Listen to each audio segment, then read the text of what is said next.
तस्मै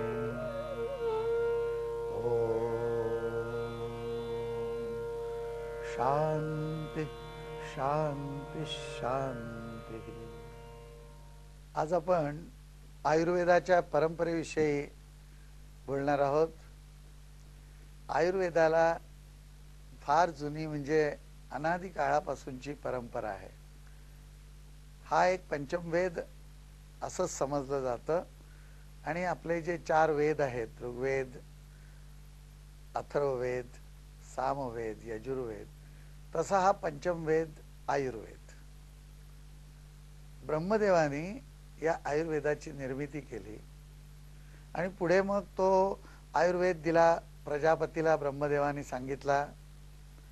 प्रजापतीने नंतर तो आयुर्वेद अश्विनी कुमारांना सांगितला, अश्विनी कुमारांनी तो इंद्राला सांगितला आणि नंतर इंद्राकडून आत्रेय ऋषीमार्फत तो पृथ्वीवरती आला, अशी याची परंपरा सांगितली जाते। वेद म्हटला की ते एक संपूर्ण सर्वंकष असं सर्व विश्वाला व्याप्त असलेलं, विश्वातून गोळा केलेलं, अनुभवावर आधारित असं ज्ञान असतं आणि म्हणून त्याला म्हणतात की ते अपौरुषेय आहे। म्हणजे एका व्यक्तीने ते काहीतरी असं योजनाबद्ध करून लिहून काढलेलं नाही।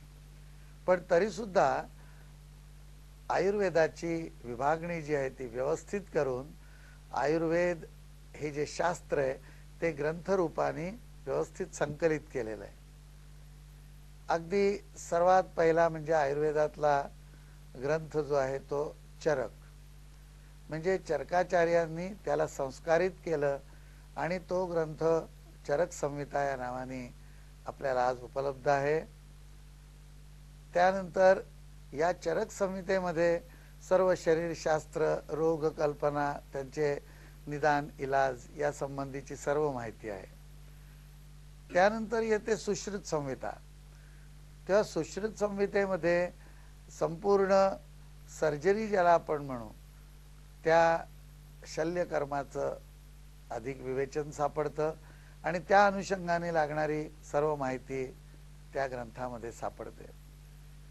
त्याच नंतर मग आयुर्वेदामध्ये सर्वात महत्त्वाची समजले जाणारे जे काही ग्रंथ आहेत त्यामध्ये कश्यप संहिता ही त्या पहिल्या 3 ग्रंथात समजायला हरकत नाही। कारण कश्यप संहिता ही जन्मपूर्व म्हणजे गर्भधारणा, गर्भसंस्कार, त्यानंतर डिलिव्हरी ज्याला आपण म्हणतो त्या संबंधीचं, बाळंतपण, मुलांची, लहान मुलांची सर्व काळजी, असा सर्व विषय त्या कश्यप संहितेत दिलेला आहे। बऱ्याच वेळा अष्टांग हृदय आणि अष्टांग संग्रह हे जे वाग्भटांनी लिहिलेले ग्रंथ आहेत त्या ग्रंथांनाही पहिल्या 3 याच्यामध्ये समाविष्ट केलं जातं। कारण त्यामध्ये अनेक रोगांची माहिती, औषधांची माहिती, इलाजाची माहिती अशी फार सविस्तर लिहिलेली आहे। परंतु वाग्भट हा त्या मानाने अलीकडचा ग्रंथ असल्यामुळे ही जी वाग्भटाची मालिका आहे 2 ग्रंथांची, तिला पहिल्या 3 याच्यामध्ये ठेवलं तर ती चौथी होऊ शकते किंवा बृहत्त्रयी म्हणून जे आहे ते पहिले 3 ग्रंथ घेऊ शकतो।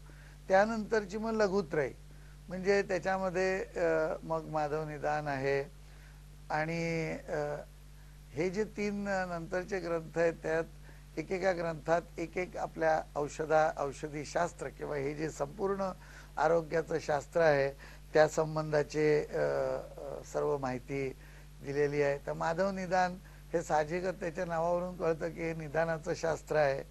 शार्ंगधर जी आहे ती संपूर्ण औषधी निर्माण शास्त्र त्यामध्ये दिलेलं आहे किंवा भावप्रकाश जो आहे त्यामध्ये सर्व तऱ्हेच्या वनस्पती, धातू यांची माहिती दिलेली आहे। अशा प्रकारे आयुर्वेदाची ग्रंथसंपदा ही खूपच अत्यंत जुनी आणि ती सर्वंकष अशी, म्हणजे आरोग्यासंबंधी। आणि आरोग्य म्हटलं की फक्त आपल्या शरीराचंच आरोग्य असं नव्हे तर मन आहे, कारण आपल्याला मनानेच शेवटी जगायचं असतं।